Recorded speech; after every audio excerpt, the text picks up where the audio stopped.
मुख्यमंत्री भूपेश बघेल के पदम नगर निवास पर ईडी की टीम पहुंची। 6 गाड़ियों में सवार होकर पहुंचे ईडी के अधिकारी।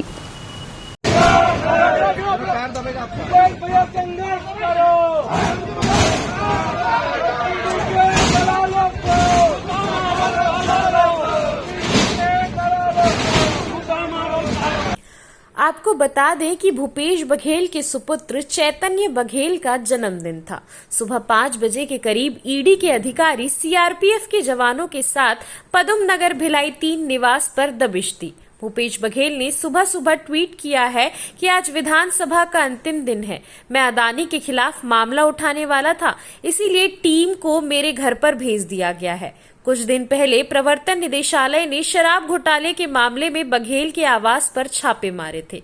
10 मार्च को ईडी ने शराब घोटाला मामले में उनके बेटे के खिलाफ धन शोधन जांच के तहत दुर्ग जिले के भिलाई शहर में भूपेश बघेल के आवास पर छापा मारा था। इसके अलावा चैतन्य के कथित करीबी सहयोगी लक्ष्मी नारायण बंसल उर्फ पप्पू बंसल सहित 13 और ठिकानों पर भी धन शोधन निवारण अधिनियम के प्रावधानों के तहत तलाशी ली गई थी। 18 जुलाई को जब सुबह ईडी की टीम ने दबिश दी, साथ ही साथ कांग्रेसी कार्यकर्ता भी नारेबाजी करने लग गए। पुलिस की चाक चौबंद व्यवस्था के बाद पुलिस जवानों के साथ झूम झपट और बहस देखने को मिली। कार्यकर्ताओं का आरोप है कि झूठे मुकदमे में हमारे नेता को फंसाया जा रहा है। वहीं ईडी शराब घोटाले मामले में लगातार छापेमारी कर रही है। इसी कड़ी में पूर्व मुख्यमंत्री भूपेश बघेल के यहां भी दबिश दी गई है। ये बहुत ही दुर्भाग्यजनक है। भूपेश बघेल जी जिस तरीके से राज्य सरकार के खिलाफ केंद्र सरकार का मुखरता से बातों को रख रहे थे और उनको दबाने के लिए आज विधानसभा भी थी, वो तमनार के मुद्दे को उठाने वाले थे, विधानसभा न जाए इस कारण उनको ये रोकने का प्रयास किया गया। ये राजनीतिक प्रयास है जिसकी हम सब लोग निंदा करते हैं। राजनीति की हत्या देख सकते हैं जी, जिस प्रकार से हो रहा है। आज आवाज़ उठाने वाले थे तो इससे कहीं ना कहीं लोकतंत्र की हत्या। देखिए, आवाज़ तो प्रजातंत्र में किसी की दबाई नहीं जा सकती। वो सदन में इस मामले को स्थगन के माध्यम से लाने वाले थे, तो ऐसा लगता है उनकी आवाज़ को दबाने का प्रयास किया गया, लेकिन आवाज़ किसी की दबाई नहीं जा सकती। लोकतंत्र की हत्या मानते हैं? लोकतंत्र के देखिए, ये जो लोकतंत्र में हर को अपनी बात कहने का अधिकार है। मैं पहले ही कह रहा हूँ कि इसमें किसी को भी दबाया नहीं जा सकता।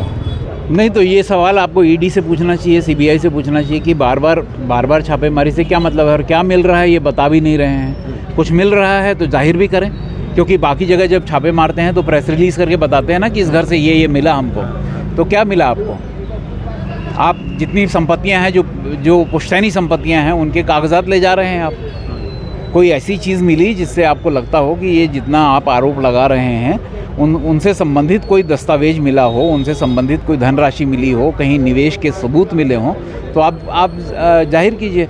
अब अगर बार बार आ रहे हैं तो इसका मकसद तो सीधे राजनीतिक दिखता है, और राजनीतिक अगर है तो इन एजेंसियों को संचालित करने वाले नरेंद्र मोदी और अमित शाह जिम्मेदार हैं। आज कुछ प्रश्न पूछने वाले थे भूपेश बघेल साहब। जो प्रश्न पूछने के लिए भूपेश बघेल मौजूद हैं। आपको ईडी के पास ये तरीका भी है कि आप सम्मान देके बुला लीजिए। आप घर पे छापेमारी करेंगे तो छापेमारी से सिर्फ बदनामी के अलावा, राजनीतिक बदनामी के अलावा कुछ नहीं देते हैं आप। मेंटल हरासमेंट की बात करें उनकी, पूरे परिवार की, कहीं ना कहीं पूरा परिवार इसमें। देखिए, इस तरह की कार्रवाई से मन व्यथित तो होता है, परिवार जो है वो दुखी तो होता है, और तमाम तरह की अव्यवस्था भी घर पे होती है जिस तरह की छापेमारी होती है। क्योंकि मेरे घर भी दोनों छापेमारी हो चुकी है, सीबीआई और ईडी के, तो मुझे पता है कि पूरा घर इस तरह अस्त व्यस्त होता है कि आपको 10-12 दिन लगते हैं उस घर को फिर से जमाने में।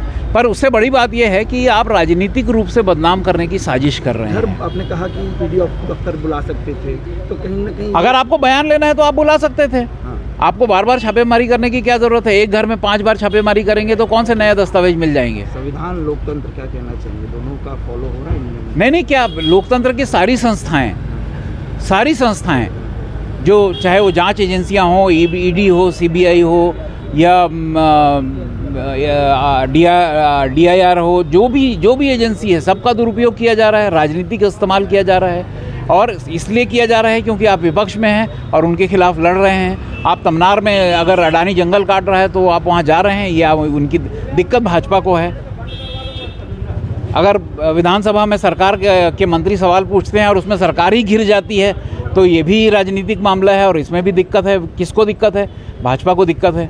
तो राजनीतिक रूप से अगर आप विपक्ष की राजनीति कर रहे हैं तो लोकतंत्र में कुछ नहीं कर सकते। और न्यायपालिकाओं को इतना डरा दिया गया है कि आप साधारण से मामले पे अब जमानत लेने जाएं तो जमानत नहीं मिल रही है। जितनी सज़ा है उससे ज़्यादा समय तक आप जो है जेलों में रखे हुए हैं, जमानत ही नहीं दे रहे हैं। नेक्स्ट एक्शन क्या होगा भैया?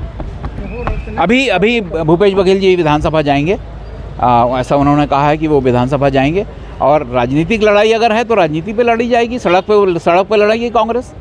Thank you so much. Thank you. CCN Shark News के लिए ब्यूरो रिपोर्ट।